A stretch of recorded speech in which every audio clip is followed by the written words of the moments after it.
Hey, hello everybody, this is Purge, and I'm bringing you guys a pro player spotlight with Gosu's PowerNet. How are you doing? I'm good.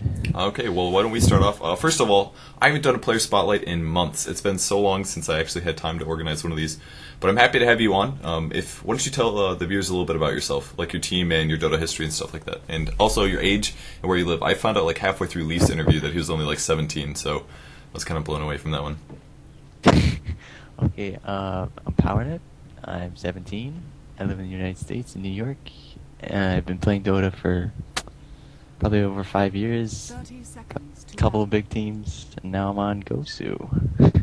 And you were just on Captain Planet, correct? Like that was your guys' team name before you got sponsored. Is that correct? Yep, Captain Planet turned into Gosu. Okay. If anyone is cool little fact actually, PowerNet was in one of the replays in Dota 1. One of the first games I ever casted. It was the MYM Prime Nations, I believe, and you guys formed a USA team, and you won the whole tournament. And everybody was really surprised because they're like, "What the hell? USA Dota's terrible." Yeah, that was that was pretty funky because it was unbanned mode and there were weird heroes in there. But I don't know. The whole tournament was pretty laid back. We didn't practice much, but I don't think any team really did. We got the wins when they counted. Yeah. I remember you played a Morphling game and a Lone Druid. My friend, this is more for the viewers. My friend Chachi, you're his favorite player actually. So he always geeks out whenever he's always like asked for PowerNet to play something. He got really geeked out when I played that NADL game with you one time, as well. So now everybody knows who Chachi's favorite player is. It's PowerNet. You had some crazy blocks that game. It was really awesome. I don't know if I necessarily want to refer people to go watch one of the first casts I ever did, because it was probably really terrible. But the game was good. Yeah, the game was great for sure. You'd be better off to probably find the replay and watch in Dota 1 if you guys know how to do that. So, anyways, you are playing Shadow Fiend this game. Do you have any thoughts on the hero? There might be a gank first, which we can look at. He's got a DD, so. I don't know why he's doing this. Like, he should have just sat there. I can't do anything. I'm like level 2, and my raises do less than my right click. Oh, he suicides. That's nice. Yeah, you got caught in the tower there. That was pretty shitty for him. How do you feel about Shadow Fiend as a hero right now? He definitely. There was a point in time in Dota 1 where he was like every game he was banned commonly, and now he's more of like a rare pick. Some teams use him usefully. He does have obscene farming potential, as we've seen the last couple days, especially over the weekend. We saw some crazy Shadow Fiend games. But how do you feel about his strengths and weaknesses right now? I think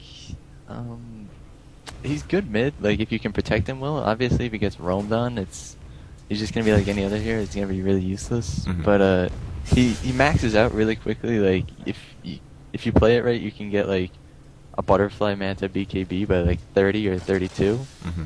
If you play it like really well, and that's when you end the game pretty much. That's what M5 did in the Star Series. They got a maxed out Shadow Fiend by 30 minutes, and PGG got the black hole and they won. And it's really like, it's not really a late game carry because he gets weaker past like 37. Mm-hmm. But if you can like make a really strong push against like an anti-mage team, like he can't do anything against like a Shadow Fiend with that many items that quickly, you know. Mm-hmm. Yeah, his carry potential is pretty decent. Some people were getting mad because I didn't call him a hard carry as well, but I'm glad to hear you say that, because now I feel justified again. People are always so critical of stuff like that. So you're actually spending a lot of raises to get last hits here. This is just to boost up your soul potential at the moment to make sure that your last hitting is okay. Yeah, against like when you hit level 3, then you can start raising for CS, and you have a bottle by then, so you can either bottle crow or get the runes. I like bottle crowing. Some say I do it too much, but it's really safe. Do you do it in pub games as well, or just more scrim organization stuff? I do it in both, really. Like in pub games, you don't really have people locking down runes for you, and you don't have wards sometimes, so it's like really risky because you don't know if you're playing against a stack who will like, okay, 5-man the rune, get him. Yeah. So bottle crowing is extremely safe. You know, they get the rune, but you know, you get a full bottle and you can just farm that way. Yeah, it's less of a gamble of a game for sure, especially like you said, with lack of observer wards usually up, or people who cover runes. So interesting. I actually haven't done it very much in pub games myself, surprisingly. You're gonna bring yourself boots here, and clarity. Yeah, there's like a team fight mid pretty much. That was like a minute ago, but still. Whoa, do you see a giant like selection on this guy? Oh yeah, that's weird. I don't know, I get that sometimes. In game or like just from replays? Just from replays. Huh, interesting. I haven't seen that before. So they're actually doing a dual mid, which is a Shadow Shaman, so you're just trying to trade hits on him. I don't know how much regen he has. I don't know if I can click on him or not. Yeah, I don't think I can unless I change perspective, so I won't bother with that. But at this point, obviously the wave's in a bad spot, so what is your primary goal that you'd want to accomplish right here? Right now it's just use the C raise the CS, and when the minute comes, go and double stack the level 6 camp. That's what, like, if you get roamed on an SF, like, really hard, then, and you can't really, like, lane 1v1 anymore, you have to go to the jungle. Like, either double stack, if you're low level, like level 4, then double stack the small one. But if you're level 5 or level 6, you double stack the level 6 camp. And then when they come and dive you or something, or when they push up, like, on their hill and you can't CS anymore safely, then you just go and clear the camp and you stay kind of even. I mean, it's still, like, they still get free farm, but at least you're not sitting there. That's a good point. You tried to double raise him there, you missed, but you did barely survive. That was a solid regen press. Popped it in between hits, so that kept you alive just barely, kind of similar to bottle in between hits. That was good. Yeah. That double raise, that's one of the qualms they have in Dota 2. The raises are so slow, like, I don't know. There will be no more Yapits plays, I guarantee you that. It's awful. Well, alright. I mean, from a very talented player's perspective, I'm sure the difference is there, but I don't know. I at the moment I kind of feel like maybe it's just people aren't used to the heroes or something. It's like everything's a little different about the hero. I mean, that's where a lot of people's passion comes for playing the heroes in the first place, it feels like. So I mean, the animations might be different though. It's totally true. There have been some bugs thus far. March of the Machine just is another good example. So Yeah. So you're going to take out the small camp here. This is cool. So in the meantime, as you just saw, the wave was actually briefly pushed up on his side. So you're trying to kill the small camp while stacking the large camp to really maximize your farm. That's really cool. Are there a lot of other heroes that you do this on, or is it just kind of like Shadow Fiend, maybe like a Pugna or something like that? It's alright with Storm. Like, if Storm gets roamed on the same way that SF does, then you can go and stack it. It's not really as effective because their nukes are really weak, but it's kind of like a last-ditch thing, you know? It really, if you have nothing else to do, then it's better than just sitting there. It just happens to be really effective on SF because you have raises and a bottle crow at your disposal. Yeah. Interesting. And so you go for fast treads here, just to maximize all your HP, I'm assuming, as well as your attack speed? Yeah, it's better to, like, you just get treads into the BKB, Magic Wand. Do you ever deviate your build at all? I know Blink Dagger First used to be really popular, and then people just kind of realized that stuns kind of own you pre that, so... Blink Dagger First was good. Like, I tried it a lot. Like, I was really trying to force it, but it doesn't work. Like, in Dota 1 it worked because you could, like, blink and Z-raise and it would come out, like, instant.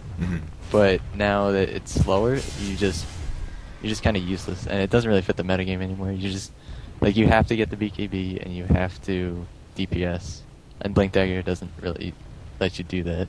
I mean, you could get Blink Dagger if you want to sync up with, like, a combo, like a Beastmaster or Enigma, but other than that, it's kind of useless to get that early. I see. So you are doing tread switching, guys. Keep an eye on his treads there. You can see him changing colors. So you're going for int treads whenever you raise, and then you switch back to whatever you're using for. Are you even tread switching for last hits as well? Sometimes. Like, I'm pretty greedy with the agility treads. I'm hardly ever on strength, but yeah, I switch back to agility after the raises, and sometimes I stay on intel if I'm really low mana, just to get that extra mana regen. Cool. It's just efficient, really. Like, on heroes like Anti-Mage, you'll see it, like, if you don't have a Battle Fury or much regen, and you want to blink multiple times and still have mana for your ulti, you have to tread switch, otherwise you only have like 300 mana, so Yeah. if you don't tread switch, you run out of mana really quickly and you farm slower. Yeah, I've ran into that problem as well, where you just go like Vanguard or something, skip the Battle Fury, go straight into Manta. Yeah. Alright, so they actually were very confused because you haven't been in lane. We even saw Ross's all chat comments like, Shadow Fiend, are you still there? But really, you're just farming in the jungle at a pretty good rate. So how does this compare to sitting in just like in the mid lane right here? Are you getting more EXP and gold per minute? You get more gold, but you don't get as much XP. It really doesn't matter. Like, if you're able to like, the advantage of being mid against another hero is you're keeping them down. Like, there's really no hero that can lane like on equal ground, assuming neither of you have a huge advantage, there's no hero that can really lane SF like that 1v1.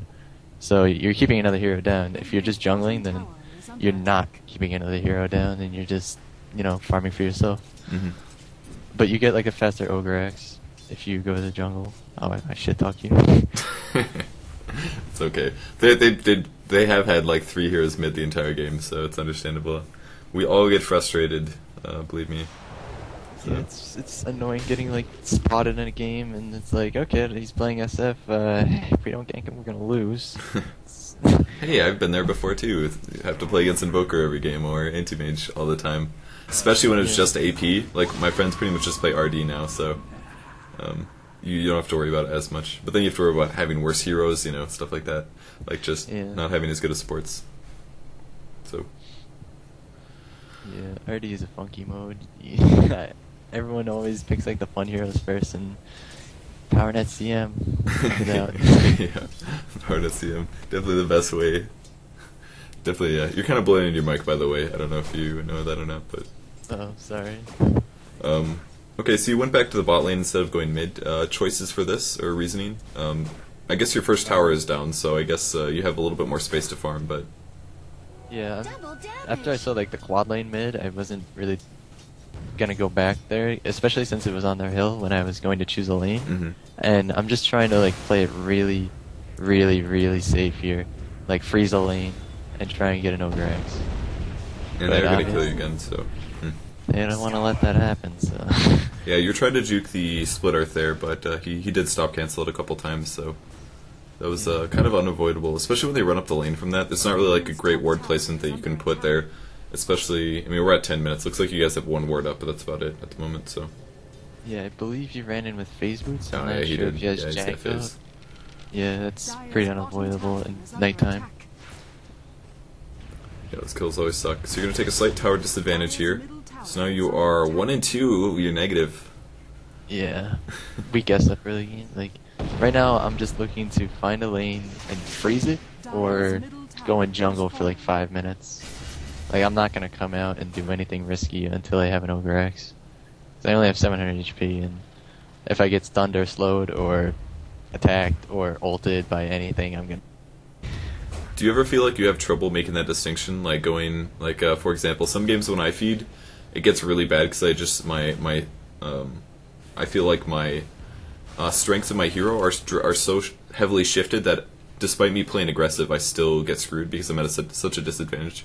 Do you ever have trouble like fighting that urge to be greedy when you're behind like this?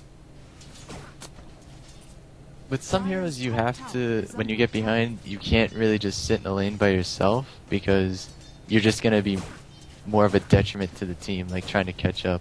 Like sometimes when I play anti-mage, if I get really raped, then instead of like, trying to split push and farm and carry the game, I'll just go in 5-man with the team and try and get experience like that way. And once we maybe win a team fight with like me there, then I can get a lane to farm. But it's easy to like try and say, oh, I'm gonna catch up and I'm gonna make these benchmarks and do this in the game, but you really can't do that.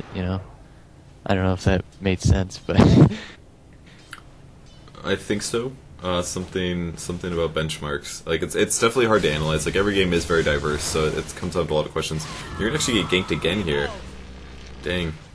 They're not having it. Yeah, that's 1 in 3. You gotta fake nick every time you pub. Obviously, this is a lesson that we are now learning for all of you guys out there. It's actually a common thing. I've done it before in Dota Cash pubs as well. Like you would see some player with really high ELO and you click Shadow Fiend and you're like, well, if I want to win this game, all we gotta do is gank Shadow Fiend 3 times and it's over, Because after that point, it's easy to come back and do the chain stuns or something like that. Yeah. But what I was saying about item benchmarks, like on Shadow Fiend, it's like I usually shoot for like a 16 to like 20 minute treads BKB1 bottle. Okay. And that's like pretty good, you can, that transitions well.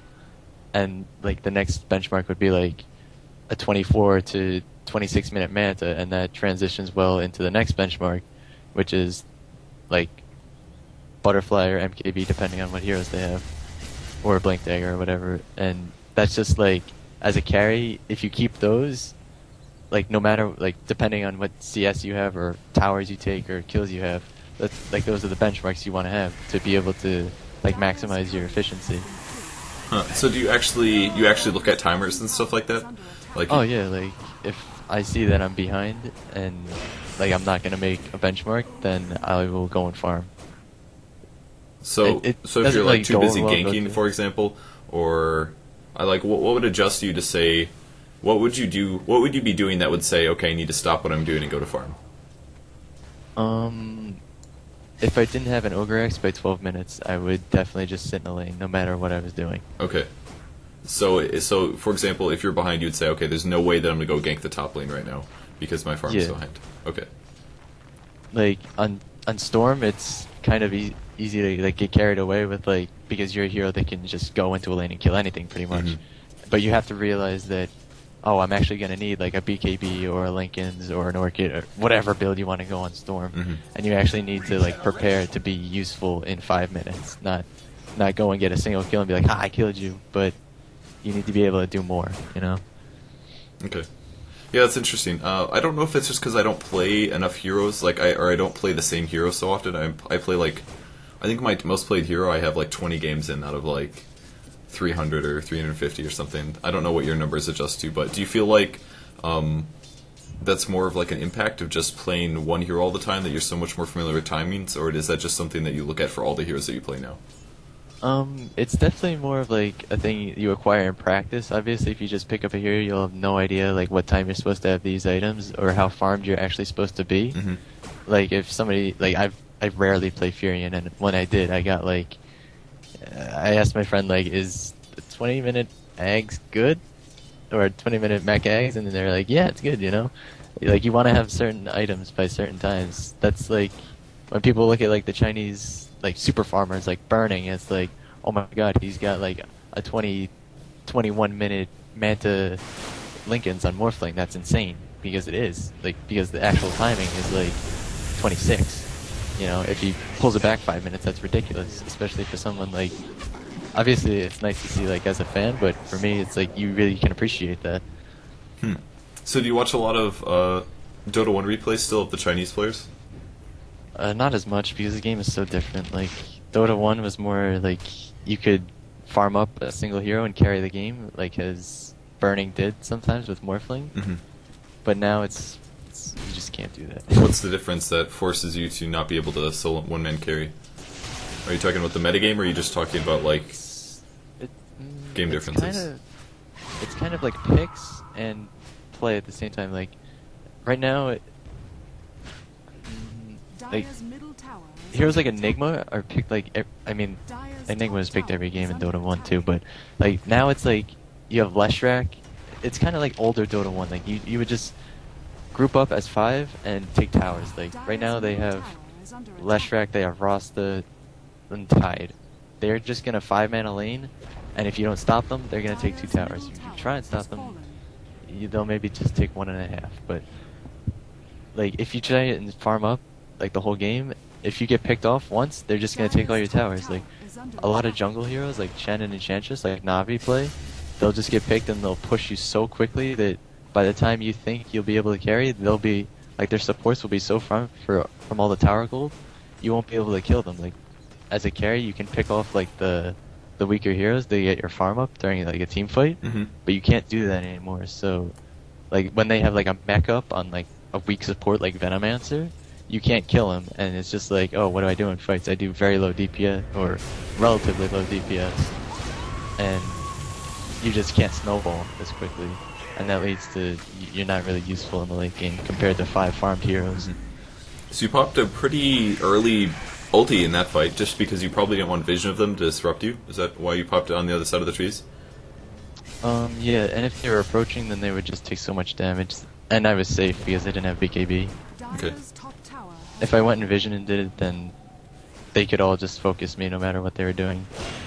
I mean, I'm playing pretty greedy here. Like, if they all 5 focused me, they wouldn't like trade efficiently. But I don't want to die. Yeah, especially when you're this far behind, 1-4-1. So, if you were doing really well, would you play more greedy? Would have you just ran in and popped your ulti and stuff, or do you actually adjust very appropriately, do you think? Or do you always play greedy like this?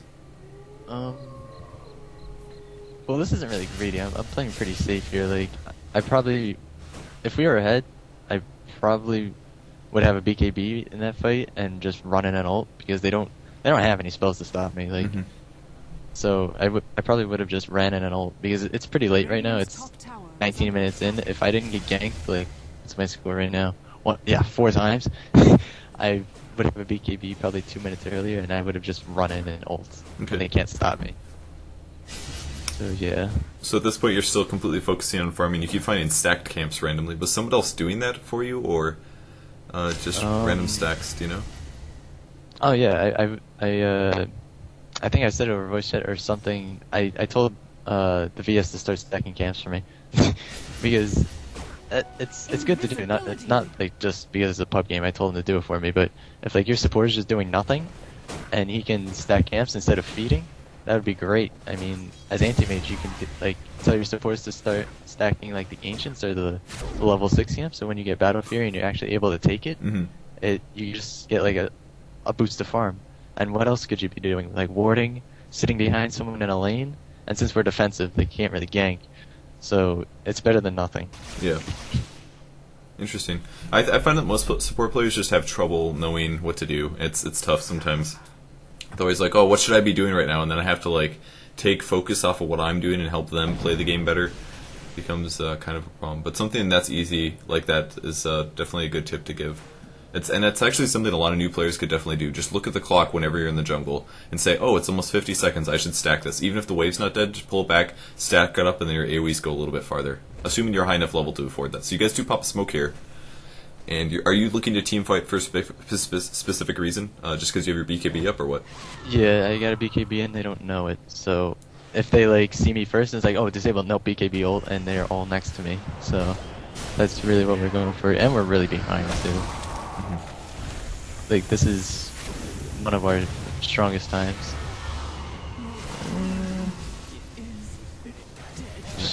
Not kill him. Raise. The ulti was okay, but they all were kind of spreading out there. And you guys actually still lost this team fight here. Interesting. Yeah. But they're not gonna Rax us here, so that's pretty good.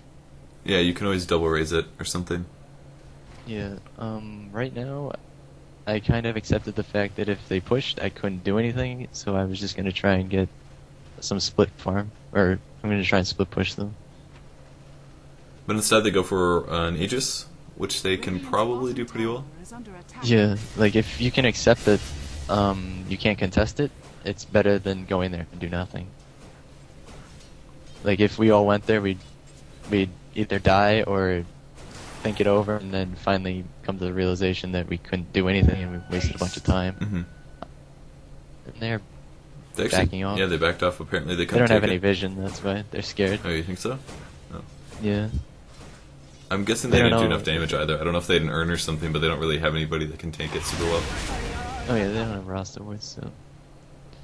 Alright, so at this point you're letting your team just fight. You're going to try to split push here. Yeah. Because getting your team gold at this point would be nice, because you guys have no towers, correct? Yeah. This is... They're making a mistake and let me catch up here. Like, it's easy to like see that you're ahead. Oh, we have 6 towers and we're dominating them in fights. But when you give up free towers and you're ahead, like, there's really no reason. You're ahead. Why are you giving up free towers? I mean, yeah, we just team fought, but how many of them died? None of them, and none of them TP'd back. So how should they have adjusted that? Just send one hero back? Yeah, I mean, it's different. Sometimes, like, sometimes you can just, like, go for the kill, like, if they decided to go for the Rex, then, yeah, they go for the Rex, but they didn't. So, if they just, like, team fought and TP back very quickly, then they... It's hard to say, because when I'm playing support, like, I try and TP to the back tower, and, like, when they carry, like, I kept going there. If I kept going and somebody synced up the TP on the forward tower, and the support was in the back from TPing on the back tower, they could have killed me, and I would have been so far behind because I just skipped the team fight. We lost the team fight, and I didn't get much gold from it, you know? I see. So you would TP to the tier 2 as the support, let somebody else TP to the tier 1, you would possibly come out of darkness, put a disable down, and then the follow-up would get you killed. Or at least force you into using your BKB. Right, because if two people just TP on the front tower, then it's just like, oh, Yeah, it's one at a time. I'm going to back now. Yeah, exactly. Cool. Okay, so not only did you take one tower, you did about half damage to the tier 2, and they're going to try to kill a life stealer. Not going to get him, probably. At this point, we're just looking to not die and split push them, because they still have all their tier 1 towers, and we're minus armor. We have a lot of minus armor, so we can sneak Rosh in here. Yeah, that's true. You have your aura, I think it does -5 at max, is that correct? I think it's -4. No, -5. It starts at 2, I believe. 2, 3, 4, 5. Yep. Alright, so that's pretty nice for you guys. I don't know if they have wards up or not, but you guys do pick that off pretty fast. How dangerous is it to do that on average? Do you feel like, obviously there's some team setups that can do it better. You guys have Slardar plus Avenge plus the minus armor from Shadow Fiend, so in some ways you can ninja it, but let's say if their team was actually like high skilled players, if this was a program or something, would that be an absolutely unacceptable risk to take? It was risky, but we needed it because we were behind, and some factors that like made us do it was mid was pushing. Like we weren't gonna lose anything from doing it. Like we had bottom, top, and mid pushed. We had vision of mid, like to their tier 1 tower, and we had a ward up, but I'm pretty sure it died halfway through. And VS had vision from the top half. I'm just drawing right now. I don't know what, but they didn't have Ravage because they used it in the fight. I had BKB up, or at least we thought they didn't have Ravage. And if they fought us, it would work out. I think. I mean, we don't know because they didn't fight us, but Yeah. it was an acceptable risk. Okay. Like obviously, when you're behind, you have to make some kind of different play than you would normally do to like sneak yourself back in the game. And that was we felt it necessary. So you guys went really far behind to try to get behind in the smoke, and they ended up pushing up, which I feel like Yes. a little bit of bad timing. Maybe if you would have sat by the secret shop instead of going all the way around, or something. The complexity. We saw a complexity deal at once. Me 1437, and we're like, oh my god, they went all the way around. We're surprised. We do it now. I see. And it worked. I got a huge ult, and starter force staffed in and got a huge stun off. Did he have the 4-step? Slardar did? Yeah, he likes going force staff over blink because it gives mana, attack speed, and the same utility as blink. Yeah, it's not as good offensively, but it definitely has all the other good stuff about it for sure. Yeah, That's a I mean, good point. Starter has like a mana pool of like 0, so getting the force staff. Especially and when it you get gives attack blink, speed, it's too. terrible. Yeah. When you get blink, you're just like, I need 2 arcane boots constantly giving me mana, otherwise I'll have nothing. So. Here, all of them are dead, so I'm just playing cocky. They can't really kill me with the heroes they have, or kill me in time. Free 2 1 tower. Cool. They TP. Oh, that's me fooling around again. You just draw patterns on the map. Yeah, I think I was talking with 1437. We're like, if that was complexity, that's the route they would have taken. Because it's just like an ongoing joke between us because they do ridiculous smoke games. I see. Do you scrim against them often? Sometimes they don't scrim at the same time as us because they're West and they have school and obligations to do. But when we do, like, just sometimes we watch the matches too, and it's funny the stuff they do. Funny because it's just unusual and you don't understand why they're doing it, or It's just an unexpected play. Like you don't really like until you really experience it, you don't expect it, and that's kind of what their claim to fame was. They just threw oddball strategies that nobody knew how to like play against, and they executed them well enough that they won the games, and they had like a really hot streak going. And now people kind of figure them out a little bit, and they're not doing it as well. I see. Alright, so you are definitely behind enemy lines right now. It looks like you're checking for vision, but they're going to go for mid pushing, so I assume you're going to continue your split push here. So would this be another case where they should just back off and stop you?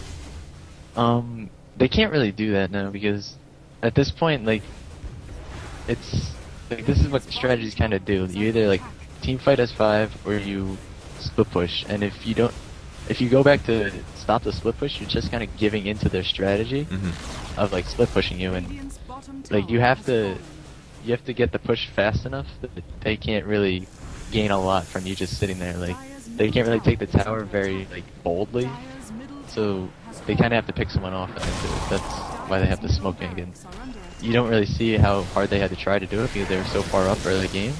But if people were playing better, it would be a lot harder for them. That's why people they stray away from doing the 5-man without Shen or Enchantress or a strong jungler or Leshrac. There's a lot of heroes, but that's why Rasta was really good in like the early phases of the beta. Like people, it was just a really bold way to take towers very quickly, and like split pushers, they couldn't split push fast enough to make it efficient. Like they would be at your racks with the Rasta wards, and it would take they would take it so quickly that you couldn't get enough out of the split push to make it cost effective. I see. That's interesting. I didn't realize that's why Rasta sees a little bit less play. Well, people just figured out how to play against her mid is part of the reason, I think. But yeah, they're better mid. Like another reason Rasta was picked was because he was like, oh, he's imbalanced mid. His nuke does so much damage, but now people are playing better against him. Yeah, they do a lot of dual lanes. Even like a hard carry support usually shuts down Rasta pretty effectively. And similar to Shadow Fiend, he's squishy and he doesn't have an escape maneuver. So and it's really hard to come back with him too. Like you can't go to the jungle as Shadow Fiend can. Yeah, that's cool. That's definitely true. But you pick up an Eagle Song here, so your next item, are you going for a Butterfly? Do you always grab a Bee Fly, or does it depend on the matchup? I usually go for Butterfly, and yeah, I usually just go for Butterfly because it's good against their enemy carry. Like this is where the other carry is getting like their second or third item, like to DPS, and if they can't target me, then I can target them. Like I can 1v1 them, and that means they're really behind, and they can't. It's hard for them to get back in. So I'm getting the Butterfly here, but other options would be like Satanic or MKB, like in the M5 Navi game or the M5 CLG. I mean SS, the Russian player. He went for MKB, and he just did ridiculous amounts of DPS. That's right. He killed the Broodmother through BKB. His Broodmother was like, I have a BKB, I have my ulti, I'm gonna be fine, and then he just slapped away and killed him. It was pretty amazing. Yeah, he got that so he could 1v1 the Brood without missing, because the Brood passive gives a miss percentage, and that's really big. Yeah, it's like having a Butterfly almost. Not the same, but... Yeah. I mean, you could go MKB against Windrunner too, just to be able to DPS him while he's windrunning. Yeah, it's whatever helps you kill heroes fastest, or if you get a Satanic, then you survive really long. And another smoke coming from your team. I don't know if you caught Windrunner in this one or not, but... it really didn't matter. It was just the Slaughter and I that mattered. They were in the smoke, getting a good angle. Oh, flop die, yeah. And you just wanted to fight, basically, because your guys' gold was pretty equal. Oh, you almost Manta dodged that. That was cool. Did he have a refresher? Yeah, he had a refresher. That's the second ulti, right? I'm not sure. Pretty sure that was. Yeah, that's Tide's second ulti. Yeah, that fight, we targeted down the Quap first because he got shackled, and then the next priority was Rasta, because once my BKB went down, if I got disabled, I would pretty much die. So I went for the Rasta, and he's like, fresh meat right now. He's so squishy. But, as I said before, like, this is where Shadow Fiend is strongest. Like, assuming you haven't lost the game by now, and you're not playing horribly. Like, this is when you're strongest.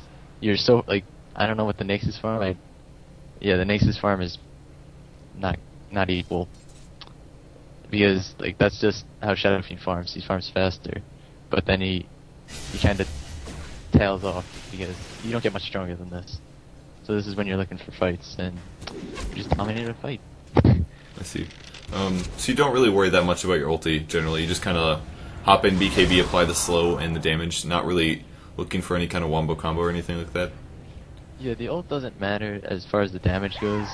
It does significant damage, but you're not looking to like, oh, if I don't get point blank, then it's nothing. If I don't one-shot someone with a Shadow Blade or a Lothar, Yeah, it's a big AoE slow, a big AoE damage, and the slow matters a lot because then you can I just kept the Rasta flat out once he was slowed. And it's good when you first get it because it's like BKB ulti, and it does massive damage, and it does more damage than your right click, but now my right click is doing more damage, so I'm not really raising as much, and the ulti is just like, I forget about it sometimes because I just lose sight of it, but Yeah, it doesn't do as much as just right-clicking someone down. It's not as fast. I see. Yeah, yeah, that makes sense at this point for sure. Especially with the almost butterfly up. You have really Yeah. good attack speed, so. I think that happens to everybody though. You just forget about stuff sometimes. I've seen, I mean, it happens to pro players too. They just forget to mech, or I always feel terrible with that when I'm playing support and I forget to mech one of my allies and it would have saved them. I'm always like, oh god, I feel so bad. Just don't mention it. Like maybe they won't notice I forgot to mech. It was cooldown. It was cooldown. Yeah, that's the best excuse ever. Dude, I was out of mana. I was cooldown. And they're like, I was looking at your button. You can't get away with it like you could before. Yeah.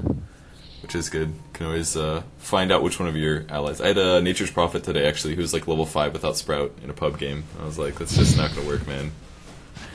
Oh, God. And you can call him on it, which is the good part. So, alright, so there's your butterfly. How do you feel about the butterfly icon, by the way, compared to the last one?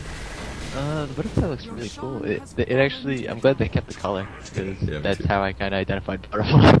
Yeah. But most of them look pretty cool. Manta looks like it's like ice cream. It doesn't really look like old Manta. I don't know. And Stick, it's not yellow anymore. Which one? Magic Wand, Magic Oh, Stick yeah. or something. Yeah, it's hard to get used to. Yeah. But it's definitely, I think it looks very weird, but it's very weird to get used to compared to what we were used to before. But I think Black and Bar Yeah. looks really awesome now. For Yeah, sure. yeah. They didn't really change it much. They just kind of like touched it up a little bit. Put some detail I think in I it. Have Scotty looks awesome. I saw I Have Scotty for the first time yesterday. It looks so cool. I think that's the best change they made. It kind of it actually looks like an eye now, right? Yeah, it looks like a dragon's eye or something. I was really pleased with that one. Oh, Did you get stunned or something? I don't think so. Maybe it's a bash. My BKB is really short though. Yeah, the BKB just lasts long enough for me to ulti and get a few right clicks in. But the Tide ran in and they were all running towards me, so I ulted. Right click, died. If I had targeted the Leshrac there, I would have killed him, but I was stupid. Yeah, the lifesteal coming out of the lifesteal was pretty good. If you had a Helm of the Dominator there, I bet you would have been fine. But Yeah, you I just think got your that's butterfly, why I I think. picked that up next. Yep. But yeah, the Leshrac had amp and I didn't notice, so I didn't target him. Yeah, that's too bad. You definitely could have killed him then. If you had like minus 16 armor or whatever ungodly amount it's buffed up to now. Yeah. I think it was. But, it used to be 6 base, and now it's like 8, and now it gets up to like, I think 16, something crazy like that. Yeah, yeah. It just adds a lot to your DPS. But yeah, right there, I used the ulti because they were approaching me, and I wasn't approaching them. Like, if we were, like, pushing on the tower, I wouldn't just, like, stand in the back and ult and just be like, you take very little damage now. Like, they all ran in and took so much damage, and then I could right-click. That's one of the utilities of it, late game. And early game, too, really. I'm gonna go into free camera for just a little bit. It seemed like you were AFK anyway, still check items, so it's understandable. Yeah. I do the same thing when I play pub games Dead too. forever. Yeah, after, when you come back and look at it, you're like, what the hell is I doing right now? I have no idea. But Lifesteal has Armlet, AC, Queen of Pain is at an Aghanim Scepter. Tide has nothing really significant. Leshrac's actually doing really good. Bloodstone, BKB Drum. He has like really good farm. His GPM has got to be high. Yeah, 463. Wow. But you're up to 581 at the moment, so you're doing very good. Yeah. But I just sold my Magic Wand for the Helmet Dominator, and before I sold my bottle, I think, for either the Manta or the Butterfly. Some players, like, I know Baby Knight, when he used to play, he kept the bottle for so long. Like, he didn't carry TP on Shadow Fiend, and I always carry TP. And I found that so strange, because I idolized his play. He kept the bottle until like 50 minutes. And it was weird, because he would get runes and just like I thought it was luck when I played against him, but it was like, oh, he's got double damage, he's got haste, and that was a lot of the reason why he won fights. That was just like his style. That's not my style. I sell the bottle really early. Yeah, I've seen some players do that for sure in programs. They'll just keep a bottle super late. I always end up selling mine around like 25 minutes or something, because I'm like, I need to make space, and I just get rid of it. And then when you end up finding those DDs, you don't necessarily have as much opportunity, unfortunately. So you used your Dominator on the Frost Warlord, right? And we'll talk about that in a second. You're about to team fight here. You still haven't ultied yet, surprisingly. Yeah, because it would just be too long. I'm doing more DPS with the right click. You're playing very careful right now. Are you just, you thought you were gonna lose the fight or what? Yeah, they're all up and I don't have BKB. I would have thought you would have fought that out for sure. I'm surprised you left. Yeah, it was. I may have won, it may not have. It wasn't worth the risk. Because if I get stunned or slowed, then the mix can kill me, and it's not worth it. Like if at this point, it's a lot. It's very based on momentum. Like I have a lot of momentum right now. Like I'm like just farming really quickly. If I die and they like catch up, it's really bad. Like going back to the M5 game when they got team wiped. I thought they lost the Shadow Fiend against the Morphling because then all your lanes get split pushed and it's really hard to get them out again. Like the chance of you being able to push without losing a lot is very low once you die as Shadow Fiend. So if they hadn't got that black hole in that game, I think they would have lost. But yeah, I TP'd out because if I had died, then I wouldn't have been able to get all the lanes, and we would have just gotten. Ideally, for them, they would have just endless split pushed us. They would have gotten farmed up on like more than one hero, more than just the Leshrac, and then they would have won. Wow, and you just sold your BKB and bought a new one, correct? Yeah, because the 5-second BKB wasn't cutting it. How often do you do that in a game? I actually haven't seen somebody do that in a very long time. It's really good on a lot of heroes. Like the best I could do for another item was Satanic, and Satanic doesn't do much if you're perma disabled. Like this is around the time they're getting Ginsu's on, or Scythe of Ice or Hex or whatever on like Quap or the Leshrac, and if I just need longer BKB. Like you see this a lot on Night Stalker. If he gets his BKB really early, when it goes late game, the 5 seconds is enough to kill a support, and that's what Night Stalker really does. He goes in and kills a support or two. So if it only lasts 5 seconds and you can't kill anyone, then you're useless. So the next item you have to buy is a new BKB. And it only costs 2,000 because you get 1,900 from the old BKB. Yeah, that's a good point.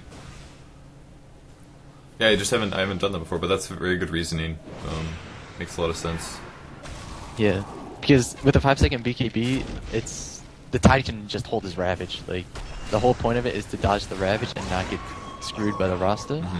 So if he can just hold the Ravage and they won't lose the fight from him holding it for 5 seconds, then it's pointless. Yeah, that's might as well just and you did get Ravaged in the last team fight. I didn't see it coming because I thought you were Magic Immune. It ended. The Ravage came through. Once again, I just want to double check to make sure. I could have swore that he had a refresher. He does not. I must just be crazy. I swear to God that I saw him Ravage twice.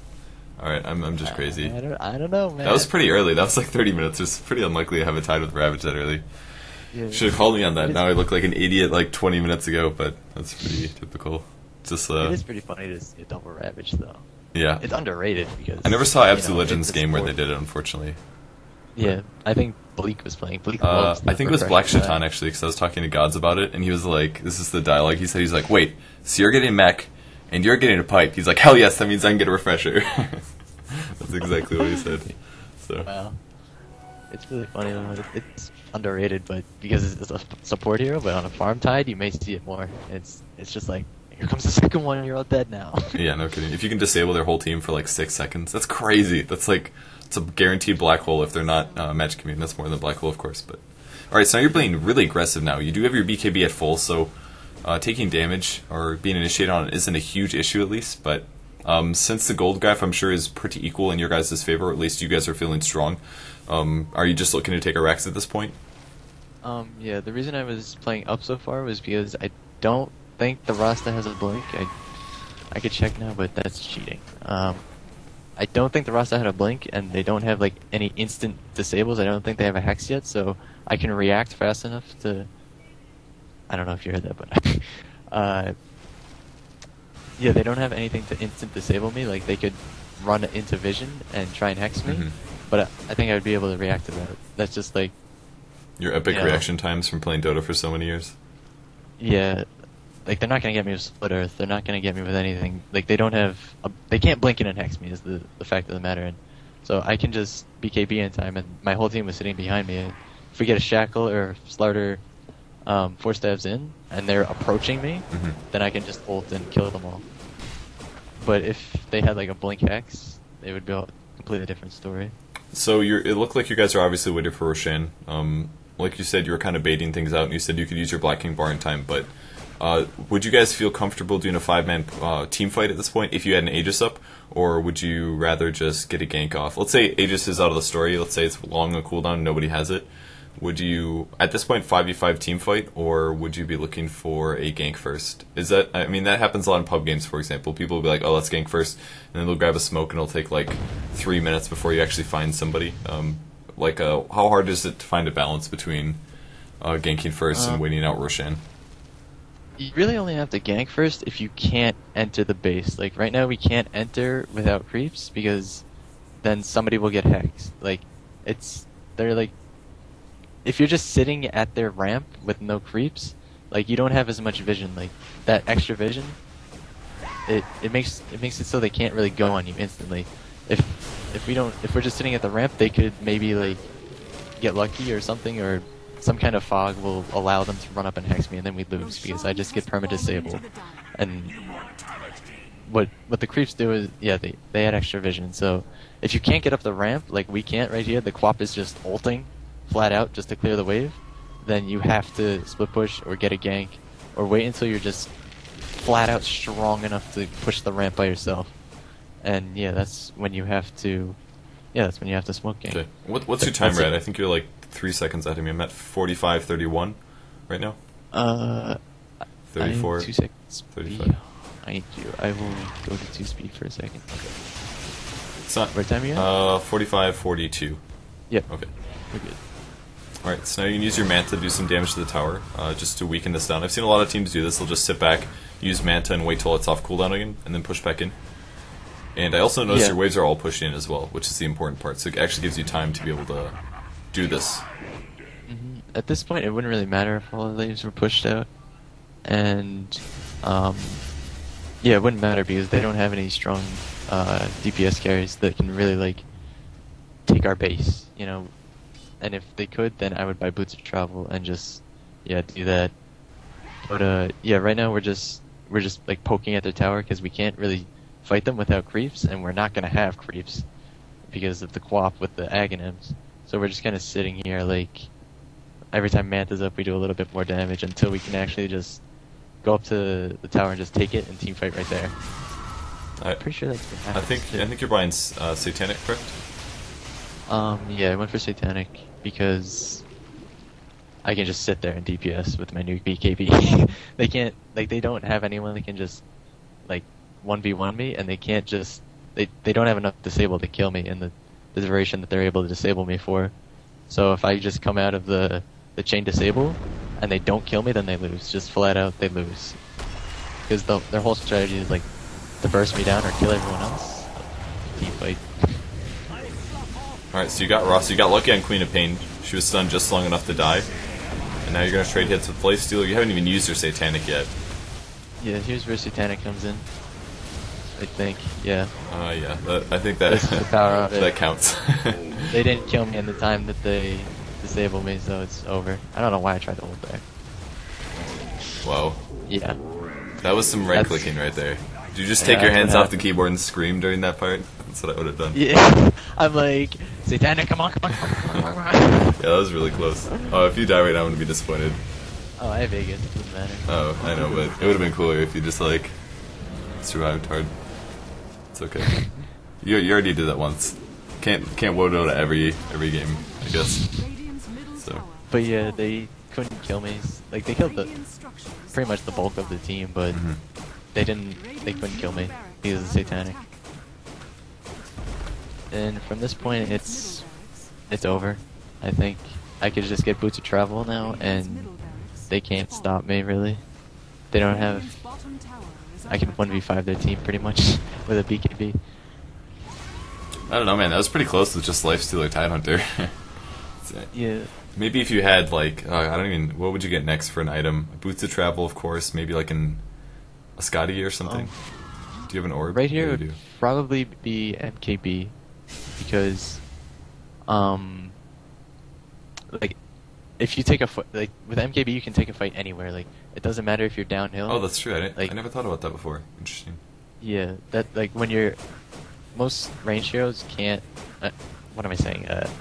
Yeah, when you have MKB and you're just like pecking at the tower with your Manta illusions, if they actually want to come and fight you, like you can initiate on them while they're just trying to clear your illusions. You wouldn't be able to do that if you have a chance of missing because you don't know whether you're going to kill the hero that they're initiating on. Like if the starter were to go on like a Quap and I'm like below the hill and we don't kill the Quap, then the starter dies and we have to back off. We can't do anything. Mm-hmm. But if I have MKB, then it's 100% kill because it would just be like I'm sitting there right-clicking it. So you do one stun here, and oh, cool, he passed you the cheese as well. Yeah. And you killed Tide before he ulted. I assume that's why you targeted him down there. Killed the next because I could. There's the yeah. cheese. He burned Hex already on the Rasta, so I didn't kill him. The rest is like a 3-hit. How did he full heal? Yeah. Did you see? Bloodstone. Oh, okay. Right. That weird item that nobody Yeah, it's an effect that. Oh my god. never does anything. Pretty much. Yeah. I had one game where it swung a team fight where I died and it healed one of my allies and kept him alive. But that was about it. That I've noticed at least. Bloodstone. People rarely. I don't think anyone really thinks about what it actually does when, like, you die. Mm-hmm. It just gives a bunch of HP and regen, but like when you die, it gives your team, it heals all your allies, and you get vision of the area, and you get XP in the area, and it's like a bunch of weird stuff. Insignificant things that okay, that's nice. At least as he's play now, I guess you can't really argue that it should be remade anymore. There was definitely a point in time where people were saying for stuff, but I think the adjustments that were made were nice. Like the not having to steal all the kills. God, that was the worst. Same thing with like Pudge and Silencer. They'd be like, dude, I need strength. I need my 2 strength. Let me steal this kill. When it gave health regen, that was like ridiculous. Oh yeah. That was a fun time in Dota. I was such a noob then, but I loved Krob and Necrolite. Those were like my favorite that heroes. was when Krob was big. They nerfed Krob after that.